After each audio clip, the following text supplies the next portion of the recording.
नमस्कार, स्वागत है आप सभी का न्यूज वन इंडिया में और मैं हूं आपके साथ शाफनी पटनायक। बहराइच में हुए बवाल को लेकर सवालों में जिला प्रशासन। सीएम योगी के सख्त निर्देश के बावजूद इतनी बड़ी लापरवाही कैसे हुई, ये एक बहुत बड़ा सवाल है। मिश्रित आबादी में पुलिस की पर्याप्त व्यवस्था क्यों नहीं की गई? जूनियर अधिकारियों के भरोसे जिले के आला अधिकारी क्यों बैठे रहे? ये तमाम वो बड़े सवाल है जो बहराइच मामले के बाद उठ रहे हैं। मिश्रित आबादी में पुलिस की पर्याप्त व्यवस्था क्यों नहीं रही? जूनियर अधिकारियों के भरोसे जिले के आला अधिकारी क्यों रहे, जिसके बाद इस तरीके की तस्वीरें देखने को मिली है। बहराइच में मीडिया को कवरेज करने से भी रोका जा रहा है। मीडिया कर्मियों के साथ प्रदर्शनकारियों ने बदसलूकी तक कर दी। बहराइच में मोबाइल इंटरनेट बंद कर दिया गया। बहराइच में लगातार बढ़ते बवाल को लेकर इंटरनेट सेवा बंद है। अफवाहों को रोकने के लिए बंद की गई इंटरनेट सेवा। प्रशासन की अपील की अफवाहों पर ध्यान ना दिया जाए। ये बड़ी खबर आपको इस वक्त की बता रहे हैं, जहां पर लगातार बहराइच में स्थिति खराब होती जा रही है, विवाद होता जा रहा है, बवाल बढ़ता हुआ नजर आ रहा है। और इसी बीच तमाम बड़े सवाल की अफवाहों को रोकने के लिए तमाम कदम तो उठाए जा रहे हैं। लगातार अपील भी की जा रही है कि किसी भी तरह के अफवाहों पर ध्यान ना जाए। लेकिन बहराइच में हुए बवाल को लेकर सवालों में जिला प्रशासन, ये बड़ी खबर आपको बता रहे, क्योंकि इस तरीके की लापरवाही आखिर बढ़ती क्यों गई? लगातार जब मुख्यमंत्री योगी आदित्यनाथ की तरफ से कहा गया है कि कोई भी चूक बर्दाश्त नहीं की जाएगी, तमाम चाक चौबंद व्यवस्थाएं त्योहारी सीजन में रखना चाहिए, लॉ एंड ऑर्डर को लेकर मुख्यमंत्री लगातार इस तरीके के निर्देश जारी करते हैं, बैठकें करते हैं। और इसी बीच एक बड़ी खबर और बता दें, जहां सीएम के निर्देश पर अधिकारी बहराइच पहुंच चुके हैं। एसीएस होम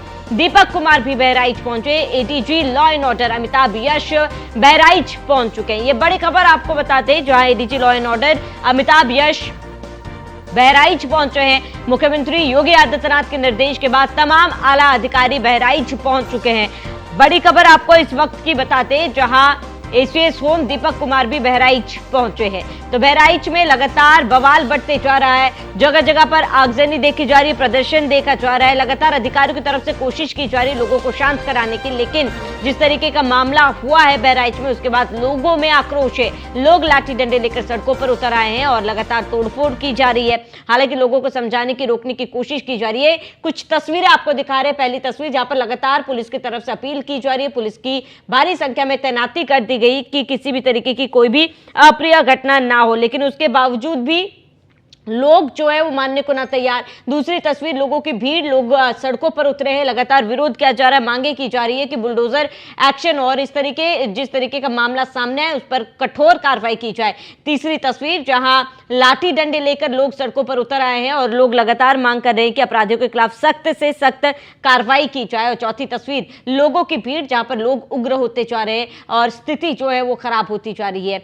तमाम बड़े सवाल उठ रहे हैं कि जूनियर अधिकारियों के भरोसे जिला अधिकारी क्यों रहे, और इसके साथ ही इस तरीके की नौबत क्यों है? क्योंकि त्योहारी सीजन है और लगातार मुख्यमंत्री योगी आदित्यनाथ ने बैठकें की है, लॉ एंड ऑर्डर को लेकर बैठक की, शांतिपूर्ण व्यवस्था को लेकर बैठक लगातार मुख्यमंत्री ने की, तमाम दिशा निर्देश दिए। लेकिन उसके बावजूद भी, कड़ाई के बावजूद, सख्ती के बावजूद, लगातार बैठकों के बावजूद भी इस तरीके की घटना कैसे हो गई, ये एक बहुत बड़ा सवाल है। कमी कहां रही, चूक कहां रही, लापरवाही कहां बरती गई? ये तमाम वो बड़े सवाल जो अधिकारियों से पूछे जा रहे। लेकिन लगातार पुलिस प्रणाली कोशिश कर रही है कि स्थिति को नियंत्रण में लाया जाए और इसके साथ ही किसी भी तरीके की अप्रिय घटना ना हो। ऐसे में बड़ा सवाल यह है कि इस तरीके की घटना को उत्पन्न देने वाला कौन है? यूपी का माहौल बिगाड़ने की किसने साजिश रची थी? उत्तर प्रदेश के बहराइच में जिस तरीके से लगातार स्थिति खराब हो रही है, तमाम बड़े सवाल है कि दुर्गा पूजा के रंग में भंग डालने का जिम्मेदार कौन? जिस तरीके से विसर्जन के बीच में इस तरीके की घटना हुई, एक व्यक्ति की जान चली जाती है। और ऐसे में आपको बता दें, दुर्गा पूजा में कौन खलल डाल रहा है? इस बार दुर्गा पूजा में कई घटनाएं हुई, पथराव की घटनाओं के पीछे किसकी साजिश है, ये एक बहुत बड़ा सवाल है। कई जगहों पर सुनियोजित तरीके से हमला हुआ है, इसका मास्टरमाइंड कौन है? क्या ये जानबूझ के किया गया? ये भी एक बहुत बड़ा सवाल। क्या यूपी की कानून व्यवस्था को बिगाड़ने की कोशिश की गई? क्या यूपी की छवि देश में बिगाड़ने की कोशिश हो रही है? क्योंकि लगातार मुख्यमंत्री की तरफ से तमाम कदम उठाए जाते हैं।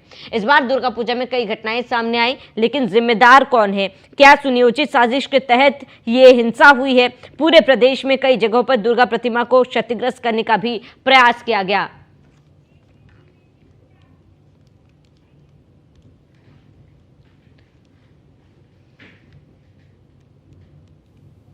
वो हमारे साथ एके द्विवेदी पूर्व आईपीएस जुड़ चुके हैं। एके द्विवेदी जी, आपका बहुत बहुत स्वागत है। एके द्विवेदी जी, जिस तरीके से घटना हुई है बहराइच में, लगातार स्थिति जो है वो खराब होती जा रही है।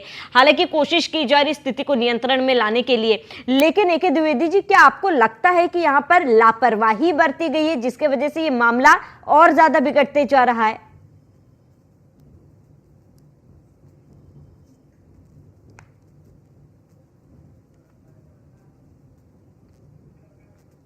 एके द्विवेदी जी, आपकी आवाज नहीं पहुंच पा रही है, आपका फोन जरा अनम्यूट कर दे।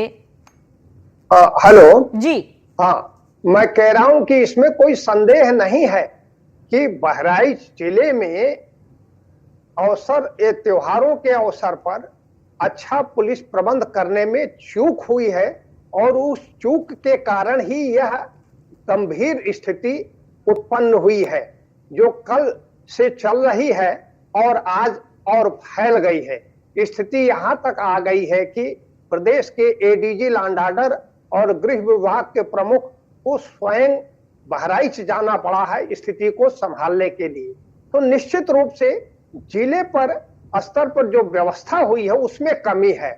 एक बात हम सभी लोग जानते हैं कि ये शरद नवरात्र का त्योहार 9 दिनों का होता है, उसके बाद दशहरा होता है, दशहरे के बाद अलग अलग तिथियों में दुर्गा पूजा के अवसर पर स्थापित प्रतिमाओं का विसर्जन कार्यक्रम होता है।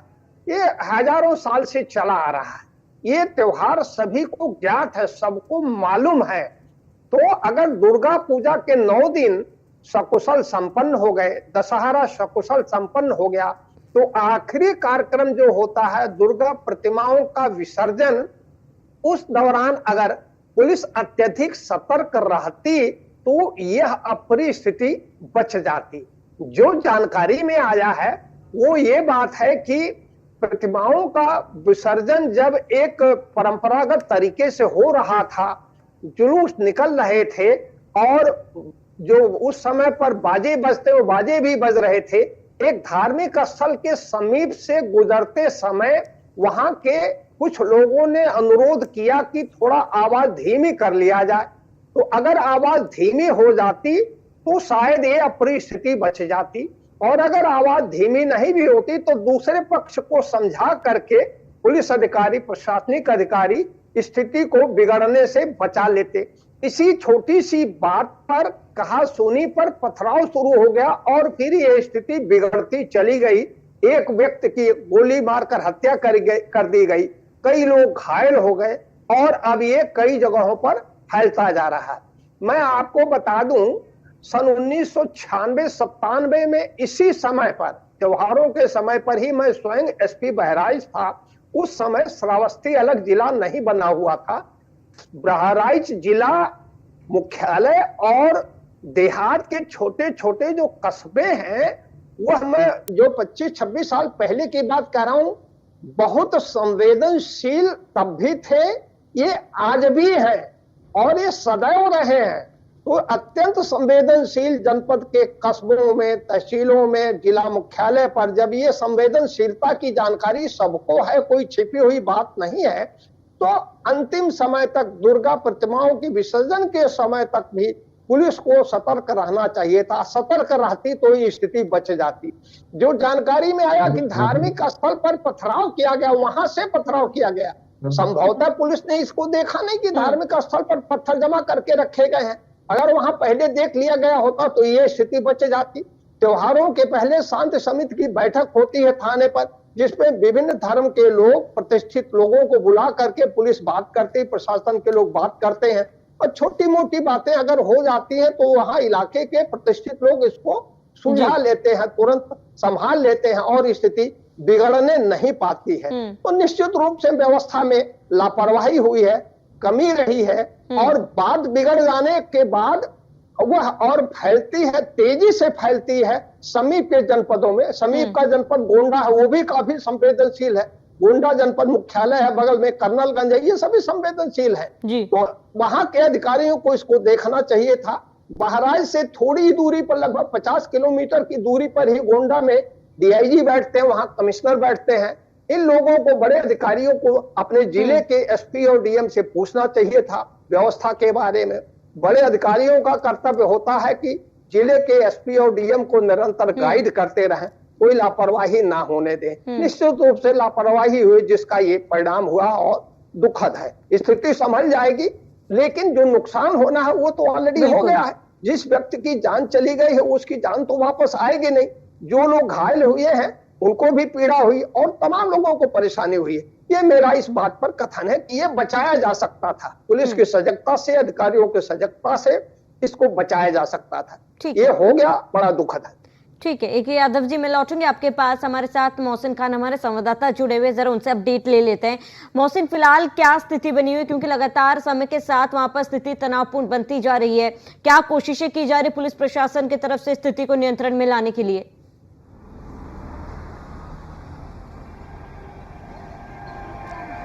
देखिए, बहराइच में जिस तरह से लगातार बवाल बढ़ता जा रहा है और स्थिति तनावपूर्ण होती जा रही है और नियंत्रण से बाहर है, स्थिति को नियंत्रण में करने के लिए लगातार पुलिस प्रशासनिक अधिकारी पीएससी के जवानों के साथ आक्रोशित ग्रामीणों को शांत करने की कोशिश कर रहे हैं। लेकिन ग्रामीणों का गुस्सा लगातार बढ़ता जा रहा है और एक के बाद एक जो ग्रामीण है जो पूरे आक्रोश में है और उन्होंने मैसी मुख्यालय पर गोपाल के शव को रखकर जाम लगाया हुआ है और जगह जगह तोड़फोड़ और आगजनी की जा रही है। इस बीच लखनऊ से एसीएस होम और ADG law and order Amitabh Yash Bahraich पहुंच गए हैं और वो बहराइच में पहुंचने के बाद तमाम पहले आला अधिकारियों से बातचीत करेंगे और किस किस पॉइंट पर कहां कहां चूक हुई है इसको लेकर जानकारी लेंगे। और ये भी संभव है कि दोनों ही अधिकारी जो योगी के दूत बनकर वहां पर पहुंचे हैं, एसीएस होम और ADG law and order Amitabh Yash, वो आक्रोशित जो लोग हैं, जो ग्रामीण हैं, से बातचीत करेंगे, उन्हें समझाने बुझाने की कोशिश करेंगे। जाहिर तौर पर उत्तर प्रदेश के मुख्यमंत्री योगी आदित्यनाथ के संदेश को लेकर वो परिजनों के बीच में जाएंगे और जो उनकी डिमांड है उनको पूरा करने का भी आश्वासन देंगे। हालांकि स्थानीय स्तर पर जो जिला अधिकारी है, जो एसपी है, उनकी ओर से लगातार या तो आरोपियों का एनकाउंटर हो या फिर सारा ही एक्शन में बुलडोजर आना चाहिए, इसके बाद ही वो अंतिम संस्कार करेंगे, नहीं तो इससे पहले अंतिम संस्कार नहीं होगा। मतलब कि अंतिम संस्कार करेंगे नहीं तो भारतीय जनता पार्टी के प्रेशर सिंह भी वहां पर पहुंचे, उन्होंने परिजनों से बातचीत किया, लेकिन कोई भी समझने के लिए तैयार नहीं है। अब हालात ये हो गए हैं कि जैसा भी होटल है, इंटरनेट सेवाओं को बंद कर दिया गया है, मीडिया कर्मियों को भी ठीक है मोहसिन, आप बने रहे हमारे साथ, में लौटूंगा आपके पास। इस बीच बहराइच से बड़ी खबर, बहराइच में बवाल पर प्रियंका गांधी का पोस्ट, दोषियों पर सख्त से सख्त कार्रवाई हो। प्रियंका गांधी ने लिखा कि जनता को भरोसे में ले सरकार और लोग कानून व्यवस्था हाथ में ना ले, प्रशासन हिंसा को फैलने ना दे। ये बड़ी खबर आपको बता रहे हैं। बहराइच में बवाल पर प्रियंका गांधी ने पोस्ट किया है, लोगों को शांति बनाए रखने की अपील भी की है। प्रियंका गांधी ने लिखा कि दोषियों पर सख्त से सख्त कार्रवाई की जाए और लोगों को सरकार भरोसे मिले, जनता को भरोसे मिले सरकार। ये बड़ी खबर इस वक्त की आपको बता दें। प्रशासन हिंसा को फैलने ना दे, हिंसा रोके, लोग कानून व्यवस्था हाथ में ना ले। प्रियंका गांधी ने लोगों से अपील की है कि कानून व्यवस्था को हाथ में ना ले और प्रशासन हिंसा को फैलने ना दे, हिंसा को रोके। ये बड़ी खबर आपको बता रहे हैं, जहां पर आपको बता दें बहराइच में बवाल पर प्रियंका गांधी ने पोस्ट किया है।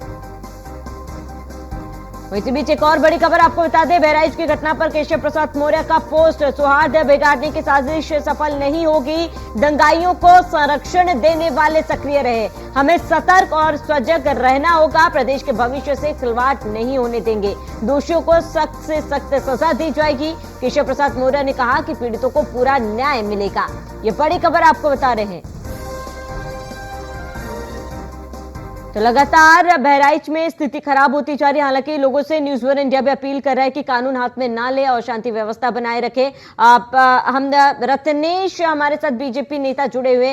रत्नेश जी, आपका रुख करूंगी। रत्नेश जी, जिस तरीके से बहराइच में घटना हुई है, मुख्यमंत्री योगी आदित्यनाथ त्योहारी सीजन से पहले लगातार लॉ एंड ऑर्डर को लेकर बैठक करते हैं, सख्त निर्देश देते हैं, लेकिन ये कहीं ना कहीं बड़ी चूक आला अधिकारियों से भी हुई है बहराइच में, आप ये मान रहे हैं?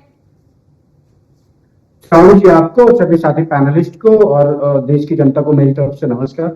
श्रावणी जी, देखिए, अगर दंगा हुआ है तो उसमें कोई संदेह नहीं है कि चूक तो हुई है और चूक हुई तभी इस प्रकार की स्थिति वहां पर उपजी और वहां पर इस प्रकार की इंसर्जेंसी देखने को मिल रही है। लेकिन मैं पूज्य महंत योगी आदित्यनाथ जी के बिहाफ पे बता देना चाहता हूं कि कोई भी व्यक्ति अगर वो उत्तर प्रदेश में कानून व्यवस्था के साथ खिलवाड़ करेगा, वो संवैधानिक तंत्र के साथ खिलवाड़ करेगा, या हमारी सुरक्षा व्यवस्था या हमारी शांति व्यवस्था को भंग करने की कोशिश करेगा तो हम उसके खिलाफ ऐसी कार्रवाई करेंगे कि उसकी 7 पुश्तें भी इस प्रकार के काम करने से अल्लाह तौबा करेंगी। आपने देखा होगा कि हमने किस प्रकार से अयोध्या में बलात्कारी के खिलाफ कार्रवाई की, हमने किस प्रकार से कन्नौज के बलात्कारी के खिलाफ कार्रवाई की, और यहां पर भी हमारी पुलिस ने जो मुख्य आरोपी अब्दुल हमीद, सरफराज, फहीम, मारूफ, शाहिर और ननकौ जो उसके सहयोगी हैं, उनके खिलाफ हमने नामजद एफआईआर दर्ज की है। पुलिस उनको लगातार ढूंढ रही है और मैं गोपाल मिश्रा के परिवार के लोगों को आपके चैनल के माध्यम से बता देना चाहता हूं कि केवल आपका बेटा नहीं गया है, वो भारतीय जनता पार्टी और पूज्य महंत योगी आदित्यनाथ जी के परिवार का एक सदस्य गया है।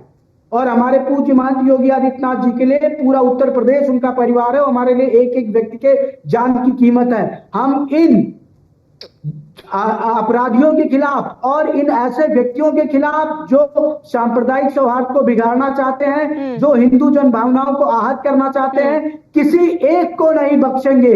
इनके खिलाफ इतनी कड़ी कार्रवाई की जाएगी कि ये लोग अपराध का नाम सुनकर भी कांपेंगे, चाहे वो मारूफ हो, रत्नेश जी, चाहे वो देखिए सरफराज हो, कार्रवाई तो की चाहे वो जाएगी, अब्दुल हमीद कार्रवाई हो। हो भी रही है, लेकिन आपको नहीं लगता कहीं ना कहीं यहाँ पर सिस्टम फेल होता हुआ नजर आया है?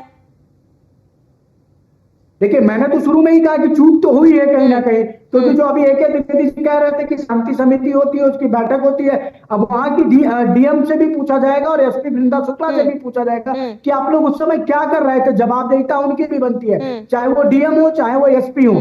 कहीं ना कहीं थोड़ी बहुत तो चूक हुई है, जिसका इन असामाजिक तत्वों ने, देश विरोधी तत्वों ने फायदा उठाया। एक चीज मैं और कहूंगा, श्रावणी जी, अभी आप प्रियंका गांधी के ट्वीट को कोट कर रही थी, मैंने वो ट्वीट पढ़ा।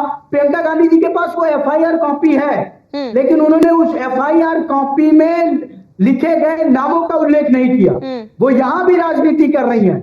उनको ये कहना चाहिए था कि जो अपराधी अब्दुल हमीद है, जो अपराधी सरफराज है, जो अपराधी फहीम है, जो अपराधी मारूफ है, जो अपराधी शाहिर है, जो अपराधी ननकौ है, उनके खिलाफ कड़ी से कड़ी कार्रवाई की जाए। लेकिन वो एक हिंदू बेटे की मौत पर भी सियासत कर रहे हैं। प्रियंका गांधी जी को मैं बता दूं, प्रियंका जी, आप जिस मौत पर राजनीतिक रोटी सेकने की कोशिश कर रही हैं, बहराइच और प्रदेश की जनता आपको ऐसा नहीं करने देगी।